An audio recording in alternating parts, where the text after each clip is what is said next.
أشهد أن لا إله إلا الله وحده لا شريك له وأشهد أن محمدا عبده ورسوله أما بعد فأعوذ بالله من الشيطان الرجيم بسم الله الرحمن الرحيم. Dear viewers, Assalamu alaikum wa rahmatullahi ta'ala wa barakatuh. May the peace and blessings of Allah be upon you all. Welcome back to our episode on MTA Kids Time, in which we normally discuss various topics in the Islamic teachings. And then as usual, we are here joined once again with MTA Kids, who are here to make this program interactive. So therefore, you stay with us. I'm urging all of you to stay with us and then encourage the children to watch this program, because I believe there are a lot of topics that we deal with which are beneficial. And for today, our episode is going to be based on the love of the Lord, meaning Allah Almighty, the benefits, how to love Allah Almighty. And this is what we are going to discuss. So please stay with us without wasting much time. As always, tradition demand, we start the program with the recitation of the Holy Quran. So let's hear the recitation from Brother Ibrahim Kasama. Please, Ibrahim Kasama. Assalamu alaikum wa rahmatullahi wa Wa alaikum assalam wa rahmatullahi.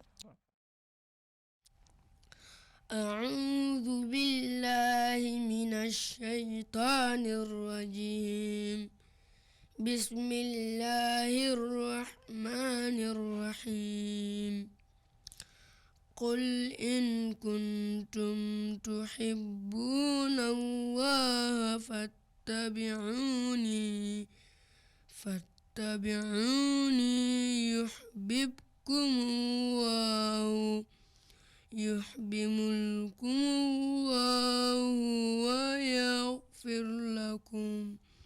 ويغفر لكم ذنوبكم والله غفور رحيم قل أطيعوا الله ورسوله فإن تولوا فإن الله لا يحب الكافرين.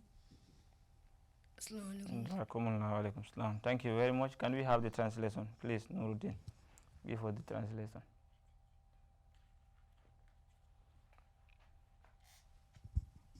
Assalamu alaikum wa rahmatullahi. Translation. Say, if you love Allah, follow me. Then will Allah love you and forgive you your faults. And Allah is most forgiving, merciful. Say, obey Allah and the Messenger. But if they turn away, then remember that Allah loves not the disbelievers. Jazakumullah, thank you very much. So we had the Holy Quran. As we said, we are talking about the love of the Lord, meaning how to achieve the love of Allah. How can we love Allah Almighty? And then how will Allah in return love us as well? Because we all know we are here for the sake of worship according to the Holy Quran. We have to be obedient to Allah and we have to worship Him sincerely. So therefore, let's hear also a hadith with regards to this topic. Can we hear from Sister Tyra? Please give us the hadith. Give her the mic.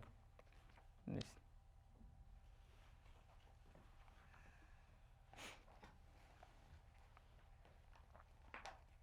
السلام عليكم وعليكم السلام ورحمة الله.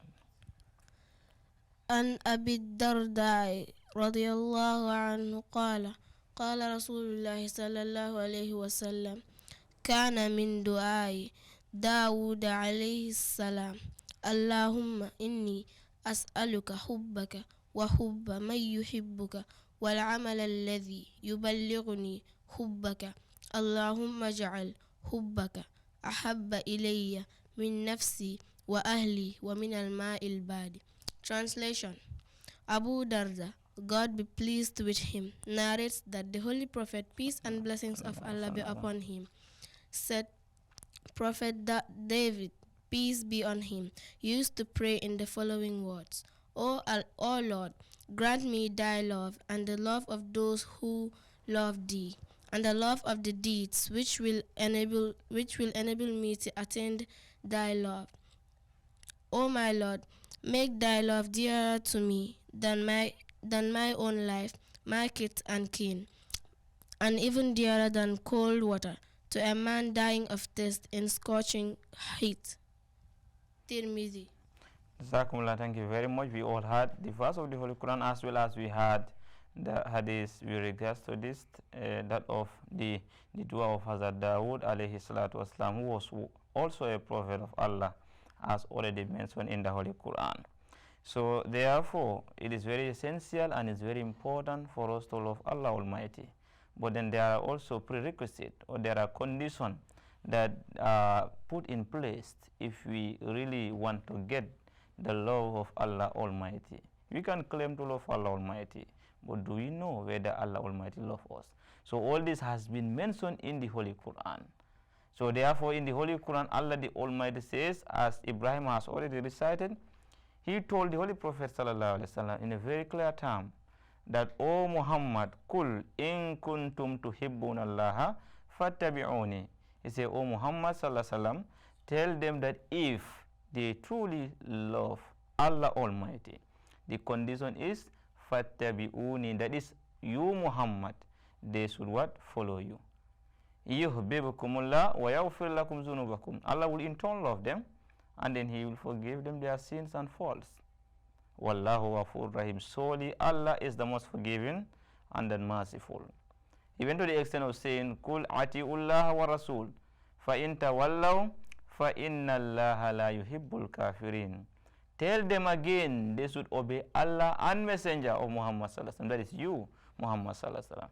But if they turn their back, they should know that inna allaha, Allah, la yuhibbul kafirin, those in love, those who disbelieve, those who are disobedient to Allah Almighty. So this is the condition. Here the condition is, oh, yes, you can claim to love Allah Almighty, but the only way you can attain the love of Allah Almighty Himself, it is through following His beloved messenger, Muhammad Khairul Alamin sallallahu alayhi wa sallam. If you follow him, then automatically Allah will love you, because Allah loved him and He entrusted him the Sharia, the final and the everlasting Sharia, that is the law of Islam. So therefore, all those who claim to love Allah should put this at the back of their mind, that they can only attain the love of Allah, that is when they love Muhammad sallallahu alayhi wasallam.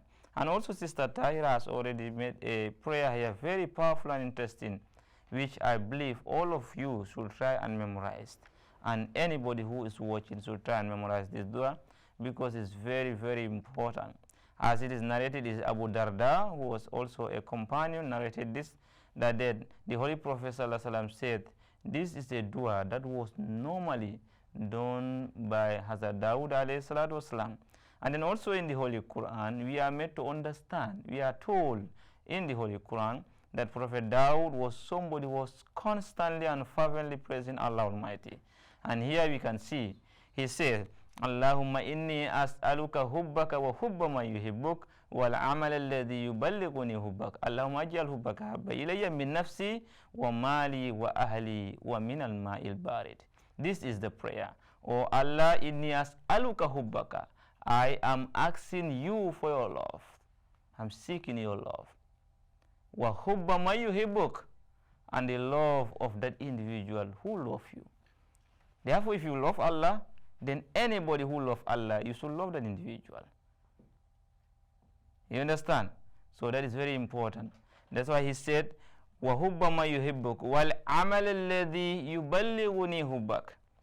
And those deeds that will enable me, give me the ability to love you. There are certain times you want to love Allah, you want Allah to love you, but you try your utmost level, you couldn't. And the only solution, it is this. You pray to Allah Almighty, let Him grant you the ability, let Him grant you the strength, the chance to able to love Him, and that is Allah Almighty who will inculcate that in our heart if we do effort. Allahumma ja'al hubbaka ahabba ilayya min nafsi wa ahli wa min al-ma'il barid.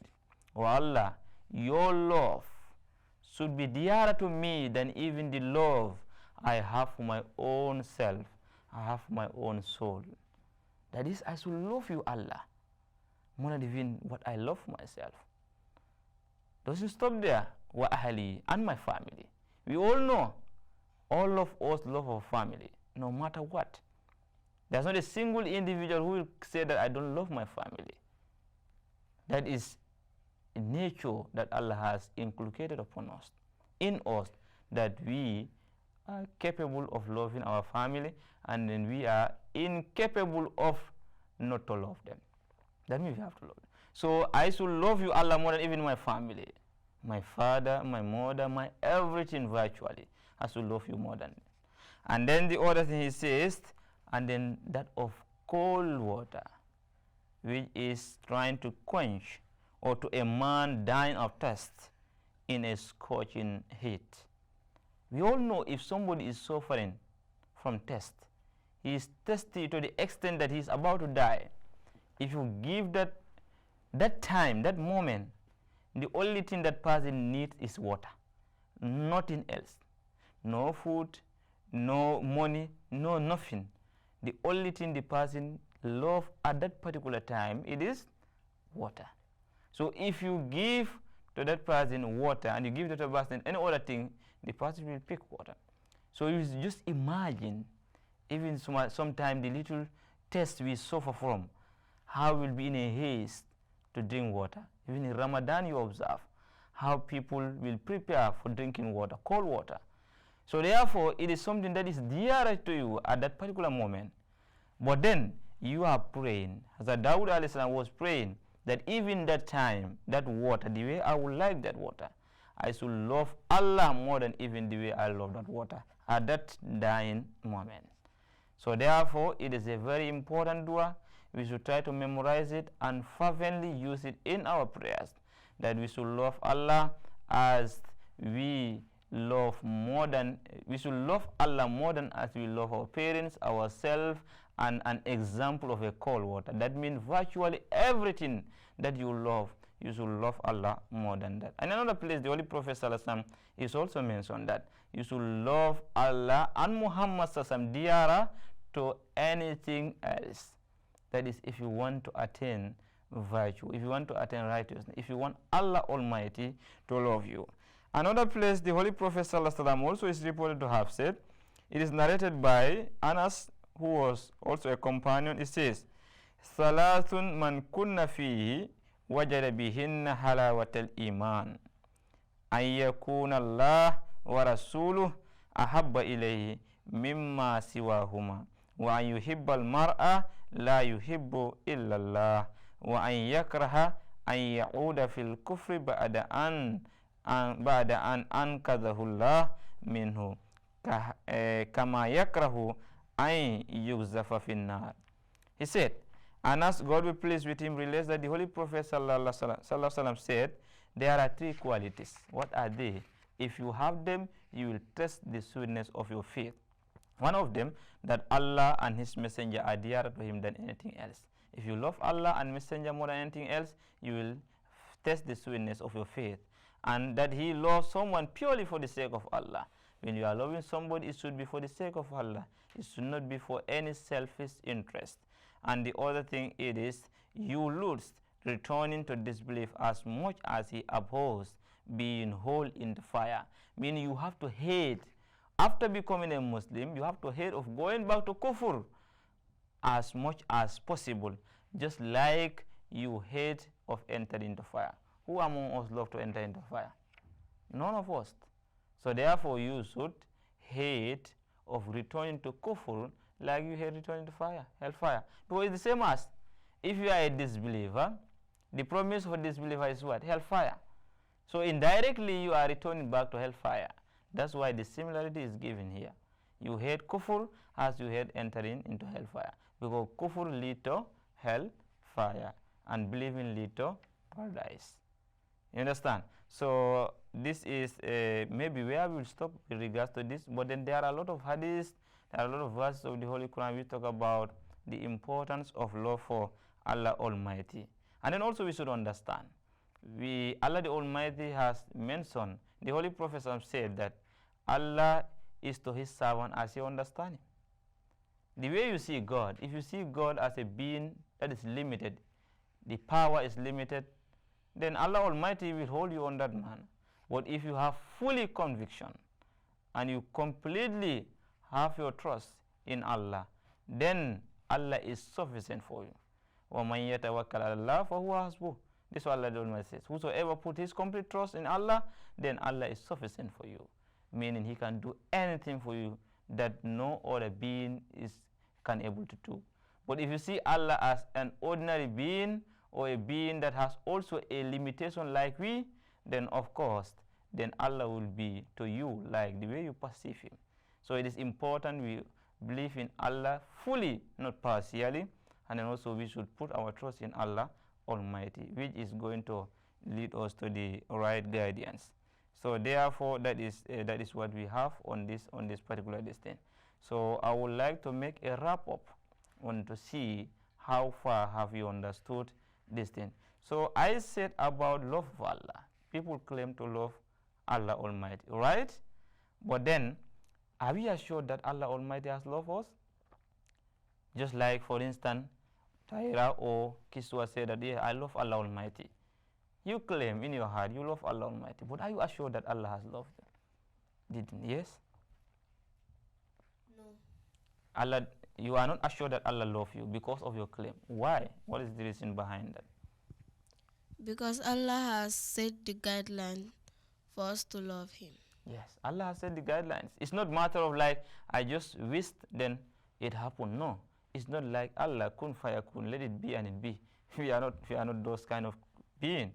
So therefore, Allah has set a guidelines on how to love, how to get his love. That is when we love him, how he can also love us. How can we be assured that Allah loves us? Yes, Fatima, can you give us the answer? What is the guideline that Allah has put in place? Allah said, if you love him, follow Muhammad sallallahu alaihi wasallam, then Allah will love you and forgive you your sin. This for is your exactly sin. the verse of the Holy Quran that we have narrated here.